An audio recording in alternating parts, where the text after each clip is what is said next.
नमस्कार, मैं राजेंद्र कुमार ध्रुवे, व्याख्याता, शासकीय हाई स्कूल जगतरा, विकासखंड गुरूर, जिला बालोद से। आज हम पढ़ेंगे कक्षा 10वीं के अर्थशास्त्र के खाद्य सुरक्षा। तो शुरू करते हैं। सबसे पहले जानते हैं खाद्य सुरक्षा क्या है। तो सभी लोगों के लिए पर्याप्त एवं पौष्टिक भोजन की उपलब्धता, उसकी पहुंच और उसे प्राप्त करने की क्षमता ही खाद्य सुरक्षा है। अब एक सवाल आता है, खाद्य सुरक्षा क्यों ज़रूरी है, खाद्य सुरक्षा किस लिए। तो इसको हम देखते हैं, कुछ परिस्थितियों का हम अध्ययन करेंगे। तो पहला अध्ययन करते हैं मध्य प्रदेश में सूखे की स्थिति। लगभग 80 वर्ष पूर्व मध्य प्रदेश के पश्चिमी निमाड़ क्षेत्र में भयंकर अकाल पड़ा। उस स्थिति में लोगों ने इसका सामना कैसे किया, आइए जानते हैं। तो इस समय अकाल में कुछ भी नहीं पका, जिसको जो मिलता वह खा जाता था।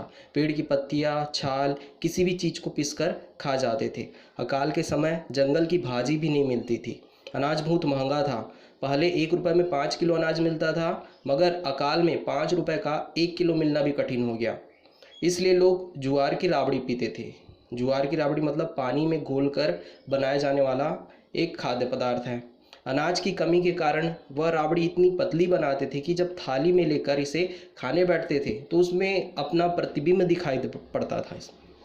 पेड़ों के तनों के छिलके को बाजरे के साथ पीसकर रोटी बनाकर खाते थे। अनाज बहुत महंगा हो गया था। एक मुट्ठी दाना मटका पानी भरकर पीकर जिए, ऐसी स्थिति हो गई थी। पेड़ों के सभी भागों को खाया जाता था, मतलब स्थिति बहुत ही ज़्यादा खराब थी। दूसरी स्थिति का अध्ययन करते हैं बंगाल में। ये बहुत इम्पॉर्टेंट है।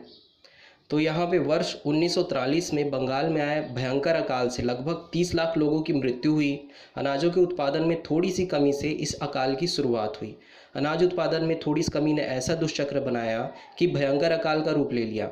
खराब मौसम के कारण अनाजों के उत्पादन में थोड़ी गिरावट आई। विदेशों से अनाज का आयात प्रभावित हुआ। अनाजों की थोड़ी सी कमी से व्यापारी वर्ग द्वारा जमाखोरी की जाने लगी, जिससे अनाजों की कीमतों में बेतहाशा वृद्धि होनी शुरू हो गई। कृषक वर्ग अपनी खाद्यान्न आवश्यकताओं एवं बचाव को देखते हुए अनाजों को बाजार में बेचना बंद कर दिया, जिससे अनाजों की कीमतों में तेजी से वृद्धि हो गई, क्योंकि अनाजों की कमी हो गई।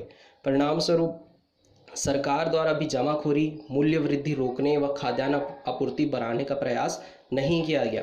परिणाम स्वरूप अनाजों की कीमतों में बहुत ही ज़्यादा वृद्धि होने लगी। इन आसमान छूती कीमतों पर गरीब वर्ग का कुछ समूह, जैसे दैनिक मजदूर, मछुआरे, बढ़ई, सामान ढोने वाले आदि अनाज की पहुंच से दूर हो गए और अंत में बृहद पैमाने पर भूख से मरने का मंजर शुरू हो गया। आगे बढ़ते हैं। दीर्घकालीन या अदृश्य भूख किसे कहते हैं। हमें वास्तव में कुछ लोग देखने को मिलते हैं जो प्रायः हमको स्वस्थ लगते हैं, किंतु ऐसा नहीं है। ये लोग वास्तव में कुपोषण के शिकार होते हैं। ऐसे लोगों की तादाद बहुत ही ज़्यादा है। ऐसे लोग शारीरिक रूप से सामान्य तो दिखते हैं, परंतु आंतरिक रूप से कमज़ोर होते हैं। वास्तव में ये अदृश्य भूख के शिकार हैं। ऐसा नहीं कि ये लोग भोजन नहीं करते, अपितु अपनी अल्प आय और गरीबी के कारण हर रोज़ पर्याप्त मात्रा में भोजन नहीं ले पाते। अपर्याप्त मात्रा में भोजन की स्थिति लंबे समय तक चलती रहती है, तो इसे दीर्घकालीन भूख की स्थिति बन जाती है, जो कि इनके स्वास्थ्य के लिए बेहद खतरनाक है। यह स्थिति पोषण सर्वेक्षण में समझ आती है। खाद्य सुरक्षा के प्रमुख आयाम। तो खाद्य सुरक्षा के 3 प्रमुख आयाम हैं। पहला, भारत में खाद्य पदार्थों की उपलब्धता। दूसरा, सरकारी योजनाओं द्वारा खाद्य पदार्थों की पहुंच। तीसरा, बाजार और क्रय शक्ति। सबसे पहला देखते हैं, भारत में खाद्य पदार्थों की उपलब्धता। खाद्यान्नों की पर्याप्त उपलब्धता से ही खाद्य सुरक्षा के उद्देश्यों को पूरा किया जा सकता है। खाद्यान्नों की उपलब्धता का संबंध किसी प्रकार के अनाजों जैसे गेहूँ, चावल, दलहन, तिलहन तथा मोटे अनाज आदि से है।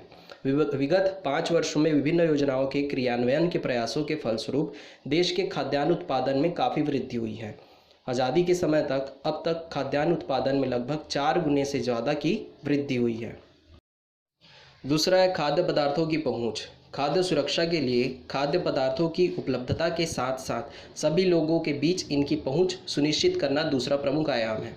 देश के कुछ लोग अपनी आवश्यकताओं की पूर्ति के लिए कुछ खाद्यान्नों का उत्पादन तो कर लेते हैं, परंतु अधिकांश लोग बाजार में खरीदी तथा सार्वजनिक आपूर्ति पर निर्भर रहते हैं। जैसे भूमिहीन तथा शहरी लोग पूर्णतः बाजार पर निर्भर रहते हैं। बहुत से व्यक्ति गरीब, बेरोजगार भी हैं। इनकी स्थिति को ध्यान में रखकर सरकार द्वारा कुछ योजनाएं चलाकर खाद्य सुरक्षा के उद्देश्यों को पूरा करने का प्रयास किया जा रहा है। इस संदर्भ में छत्तीसगढ़ खाद्य सुरक्षा अधिनियम 2012 के उद्देश्य का हम अवलोकन करेंगे। तो ये सरकार द्वारा संचालित कुछ प्रमुख योजनाएं जैसे कि सार्वजनिक वितरण प्रणाली पीडीएस, दूसरा एकीकृत बाल विकास योजना आईसीडीएस तथा मध्याह्न भोजन कार्यक्रम आदि पर हम विस्तृत चर्चा करेंगे। सबसे पहले देखते हैं सार्वजनिक वितरण प्रणाली पीडीएस क्या है। सार्वजनिक वितरण प्रणाली सरकार द्वारा संचालित एक महत्वाकांक्षी योजना है। इसके अंतर्गत देश के अधिकांश जरूरतमंदों को उचित मूल्य की दुकानों के माध्यम से रियायती दर पर खाद्यान्न जैसे चावल, गेहूं, शक्कर, चना, नमक, मिट्टी तेल आदि उपलब्ध कराया जाता है। ये सभी वस्तुएं पात्र परिवार को राशन कार्ड के माध्यम से प्रत्येक माह निर्धारित मात्रा में प्रदान की जाती है। आज हमारे देश में लगभग सभी गांव एवं शहरों में उचित मूल्य की दुकानें संचालित है। वर्तमान में इन दुकानों की संख्या देश में 4.63 लाख से भी अधिक है, जबकि अकेले छत्तीसगढ़ में ऐसी दुकानों की संख्या अक्टूबर 2014 की स्थिति में 11,088 थी। यहाँ अब एक प्रश्न आता है, पीडीएस के संचालन के लिए एफसीआई किस प्रकार मदद करता है। इसका उत्तर है, इन दुकानों में खाद्यान्नों की उपलब्धता भारतीय खाद्य निगम एफसीआई के माध्यम से सुनिश्चित की जाती है। एफसीआई अधिशेष उत्पादन वाले राज्यों के किसानों से गेहूं और चावल सरकार द्वारा निर्धारित मूल्य समर्थन मूल्य पर खरीदता है। इन फसलों के उत्पादन को प्रोत्साहित करने के लिए सरकार पहले से न्यूनतम समर्थन मूल्य की घोषणा करती है। खरीदे हुए अनाजों को बड़े बड़े भंडारों में सुरक्षित रखा जाता है। यह भंडारण पीडीएस की आपूर्ति बनाए रखने के लिए किया जाता है। अगला प्रश्न है, सरकार बफर स्टॉक क्यों बनाती है। इसका आंसर है, एफसीआई अनाजों का संग्रहण एक अन्य उद्देश्य की पूर्ति के लिए भी करता है, वह बफर स्टॉक है। बफर स्टॉक के अंतर्गत देश की वर्तमान एवं भविष्य की आवश्यकताओं को देखते हुए पर्याप्त मात्रा में खाद्यान्न का सुरक्षित भंडारण किया जाता है, जिससे कि खराब मौसम या आपदा काल में अनाज की कमी की समस्या को बफर स्टॉक के माध्यम से दूर किया जा सके। आगे है सरकार के द्वारा प्रमुख संचालित योजनाओं में भी एकीकृत बाल विकास योजना आईसीडीएस। इस योजना के अंतर्गत गर्भवती व शिशुवती महिलाओं एवं 6 माह से लेकर 6 वर्ष के बच्चों के स्वास्थ्य, पूरक पौष्टिक आहार आदि के लिए आंगनबाड़ी केंद्रों का संचालन किया जाता है। इन केंद्रों में बच्चों का नियमित टीकाकरण, स्वास्थ्य परीक्षण के साथ साथ उसकी बढ़ती आयु के अनुसार उचित पूरक पौष्टिक आहार उपलब्ध कराया जाता है। यहाँ छोटे बच्चों में विद्यालय पूर्व प्रारंभिक शिक्षा व स्वास्थ्य शिक्षा पर भी ध्यान दिया जाता है। यह उम्र बच्चों के शारीरिक एवं मानसिक विकास का सबसे महत्वपूर्ण समय होता है। इस 5 वर्ष तक बच्चों का लगभग 90% तक मानसिक विकास हो जाता है। यदि इस उम्र के बच्चों की उचित देखभाल न की जाए तो बच्चे बीमारी एवं कुपोषण के शिकार हो सकते हैं। राष्ट्रीय पोषण संस्थान हैदराबाद NIN के एक सर्वेक्षण के अनुसार हमारे देश में इस आयु वर्ग के लगभग 43% बच्चों का उम्र के अनुसार वजन कम है। यह आईसीडीएस कार्यक्रम के लिए एक बहुत बड़ी चुनौती है। प्रमुख योजनाओं में अगला है मध्याह्न भोजन कार्यक्रम MDM। ऐसे बहुत से बच्चे हैं जो बिना भोजन किए अथवा बहुत कम खाकर स्कूल जाते हैं, जिसके कारण अध्ययन करने के लिए आवश्यक ऊर्जा नहीं मिल पाती। इससे उनका मन पढ़ाई में नहीं लगता। विद्यालयीन बच्चों में इस समस्या को दूर करने एवं खाद्य सुरक्षा सुनिश्चित करने के हेतु मध्याह्न भोजन कार्यक्रम जैसी महत्वपूर्ण योजना चलाई जा रही है। मध्याह्न भोजन कार्यक्रम भारत के समस्त राज्यों के सरकारी विद्यालय, जिसमें प्राथमिक एवं उच्च प्राथमिक में चलाया जाने वाला एक प्रमुख कार्यक्रम है। इसमें 6 से 14 वर्ष तक के सभी बच्चों को निःशुल्क एवं अनिवार्य शिक्षा के साथ साथ मध्याह्न भोजन भी, जिसमें दोपहर का भोजन दिया जाता है। शासन द्वारा निर्धारित मेनू के अनुसार इन्हें उच्च गुणवत्ता युक्त पौष्टिक आहार दिया जाता है। आगे तीसरा है बाजार एवं क्रय शक्ति। अधिकांश व्यक्ति अपनी खाद्यान्न आवश्यकताओं की पूर्ति के लिए बाजार पर निर्भर रहते हैं। कृषक वर्ग स्वयं के लिए कई अनाजों का उत्पादन कर लेते हैं तथा कुछ अनाजों की पूर्ति हेतु बाजार पर निर्भर रहते हैं। गैर कृषक वर्ग जैसे मजदूर, व्यापारी, नौकरी पेशा आदि लोग अपनी खाद्य पूर्ति के लिए ज़्यादातर बाजार पर निर्भर रहते हैं। जिन लोगों की क्रय शक्ति अच्छी होती है वे बाजार से पर्याप्त मात्रा में खाद्य पदार्थ खरीद लेते हैं। जिनकी क्रय शक्ति कमज़ोर होती है वे सरकार की विभिन्न खाद्य योजनाओं के साथ साथ बाजार से भी खाद्य वस्तुएं खरीदते हैं। पर इनकी क्रय शक्ति कमज़ोर होने के कारण ये लोग पर्याप्त मात्रा में पोषण आहार नहीं खरीद पाते। लंबे समय तक पोषण आहार की कमी से शरीर में कई प्रकार की बीमारी व कुपोषण जैसी स्थिति से ग्रसित हो जाता है। हमारे शरीर को भोज्य पदार्थों से मिलने वाली ऊर्जा का मापन कैलोरी से किया जाता है। शहरी क्षेत्र में रहने वाले लोगों के लिए 2100 किलो कैलोरी एवं ग्रामीण क्षेत्रों में निवासरत मेहनतकश लोगों को प्रत्येक दिन में 2400 किलो कैलोरी की ऊर्जा की आवश्यकता होती है।